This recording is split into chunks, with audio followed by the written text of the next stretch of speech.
How you doing? Well, good. How are you feeling?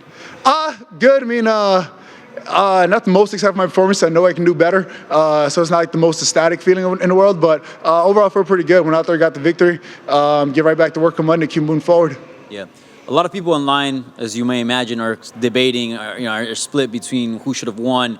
How did you see the fight? Was it clear for you? Like, you thought you did enough to get the victory? Yeah, I thought it was clear 2-1. I mean, he definitely won round 2. And outside of that, I thought it was a pretty decisive decision at that point. I wish I would have got to I should have put the reaction a little bit more and make it where there was no doubt in anybody's mind. But it's a tough opponent. It's a tough opponent who I watched fight for a while. He's watched me fight for a while. And him and his camp did a great job. They really studied, did their homework, rehearsed time and time again, and they come out here and fought a very good fight. There was a lot of technical aspects to this fight that the general audience may have not picked up on, but Phil did a very good job tonight, kind of shutting down some of my tendencies and that kind of thing during the fight. And he just improved all around as a fighter. The fighter that I saw him fight against Nico Price was not the same fighter tonight. And I feel like that's one of the reasons that led to such a close fight tonight. But overall, I'm happy with it. Got the victory. Took 0 damage, so right back to work I go. Yeah. So you felt you won 1 and 3, right? Yes, sir. Nice. And you just mentioned it, no damage, right? So, like, what's next? We know sometimes you're a busy fighter. You know, you have the record. I believe it's 5 a year. Yeah, 5 a year. I'm gonna draw a blank his name, or just some little Irish kids calling me out. Ian, whatever his last name is. I know he's real chippy or whatever, but he definitely asked for the wrong Neal. And if I can get the chance to run that fight sometime this year, I'm definitely game for it. Yeah. At this point, like, when people call you out, do you see like something different in Ian Garry, or like is it just another call out?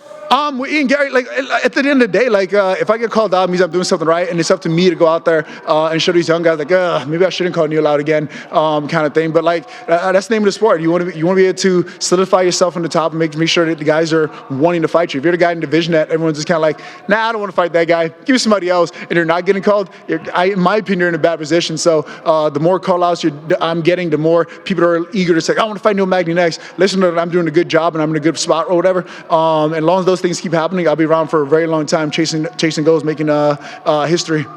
And lastly, for me, you've done so many things in the sport now. Like, what's left? Is there a list of things that you still need to get done before? Oh, absolutely. There's a whole list of things that need to get done. I mean, as long as I'm breathing, as long as I'm healthy, I'll be in the gym getting better, constantly chasing those big dreams, those big goals. There's dream destinations to fight. There's dream opponents to fight. There's all types of crazy things that can happen in the sport that I'm all game for. I've been part of the sport for a very, very, very long time. And during the last 10, going on 11 years now, I've been with the UFC. I've been part of some huge changes that took place in the organization as well, and across MMA. So as long as I continue to stay active, continue to make changes, continue to inspire the next generation to come up and do different things, I'm happy with it. Just keep moving forward. What are your dream opponents and dream destinations? 2 big things for me are location-wise, fighting at Madison Square Garden and fighting at Chicago United Center. Those are 2 definite dream locations for me to fight. I mean, going from, I was very fortunate to go to UFC events at Madison Square Garden, and being a kid walking past Madison Garden where I couldn't even dream of walking inside those doors, couldn't even have a dime in my name to actually be able to afford a ticket to a Knicks game, everything else like that, and being able to get stopped in Madison Square Garden, getting asked for autographs and pictures. To me, it's like a world and stuff I could never imagine as a kid. So to be able to go back to New York, fight in Madison Square Garden, for me, that'd be a huge opportunity and kind of like icing on the cake for me, so to speak, in my career.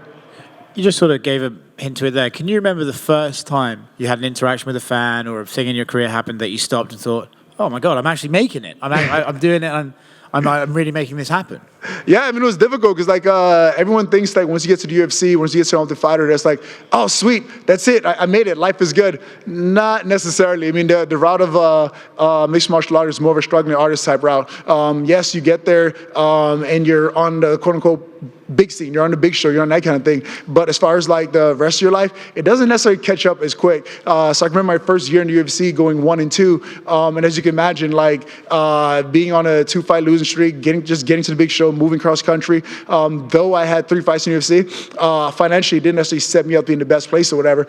So I can remember kind of waking up at the crack of dawn, 4 o'clock in the morning, trying to get hired out for a construction crew for the day, working till 3, 4 in the afternoon, getting off work, racing to the gym in order to get my training for the day. And then on the weekends, going to like the local MMA events, and people are stopping me like, hey, you're Neil Magny from the Ultimate Fighter. Can I get a picture? Can I do this? Can I do that? Not knowing that like literally 12 hours ago, I was just out there in some construction booths getting work done, trying to make ends meet or whatever. So like those are the moments in my career that I'm definitely grateful for. They definitely help build character. They definitely help me kind of appreciate where I'm at now, whether it's a close victory, a dominant victory, whatever else it may be in between. I definitely appreciate those small moments now to see how far I've come in the sport. Yeah, I guess it's funny, right? Because on the outside looking in, we imagine that when you get to the UFC and you get a UFC win, it's like you must be on top of the world. What a great feeling! But I guess we never really stopped to think like, well, if you go through the amateurs, you go through the regional scene, then you get to the UFC and then you lose. You must be like, oh my god, I'm not that good. I'll never make it. It must be like a real mindfuck. Yeah, I mean, it really is. I'm not even gonna lie to you guys. When I went 1-2 in the UFC, I was 100% certain I was gonna get cut by the UFC. At that time, I left Chicago. I left my job. I left the Army. I left the Chicago Police Academy, and I just packed up my bags to move to Denver after the Ultimate Fighter. In my first year out there, I went 1-2 in the UFC, and I was like, crap, that's it. I'm about to get cut. It's over with. I went as far as like taking the Denver police exam because I thought my UFC career was over at that point.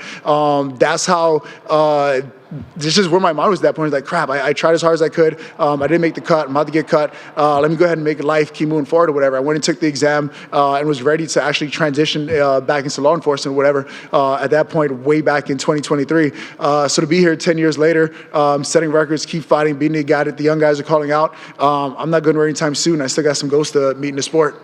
Well, it's a testament to you that you even thought to be like, okay, I better get set up for a life outside of fighting, because some guys never manage to make that adjustment, right? But it's also a testament to you that you're here 10 years later, setting those records, off a win. Congrats. For sure. Thank you, guys. Yeah, well, real quick. Was there, you talk about the technical aspects that some of the common or casual fans may not understand what happened in that fight, but one of the things that kind of stood out to me was, especially with the size and the length both of you guys are, it was almost like you were fighting like the Neil Magny from 10 years ago in some respects. Did you feel that way? Did you expect him to go up against the fence and clinch with you in all in the way that fight played out?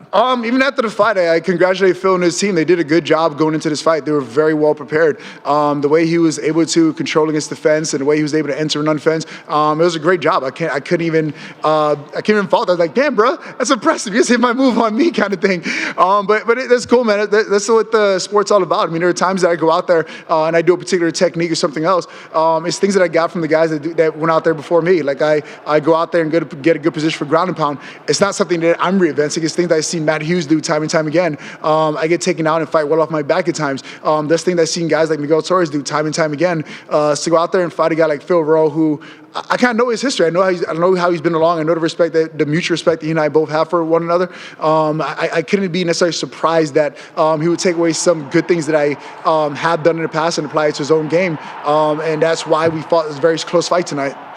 And then you mentioned Ian Garry called you out. He's getting ready to fight Jeff Neal in Boston. How do you think that fight goes? Do you think this might be a little too much too soon for Ian, or how do you feel that goes? Only time will tell. I mean, it's one of those weird things again. Like as a selfish reason, I kind of like I hope Ian's able to pull it out. But then like being a fan of Jeff, I'm like, nah, I hope Jeff whoops his ass. So it's kind of like a catch-22 kind of thing. It's like I want Jeff to go out there and do really well, and I see Jeff doing really well. But I can't selfishly want to be like, oh man, I want a piece of it too. Let me get a turn. Let me get a strike at that, so to speak. So at the end of the day, I'll kind of sit back and see what happens with that fight. Wish both men the best, and whoever comes out victorious, we'll see where it goes from there. Cool. Thank you, guys.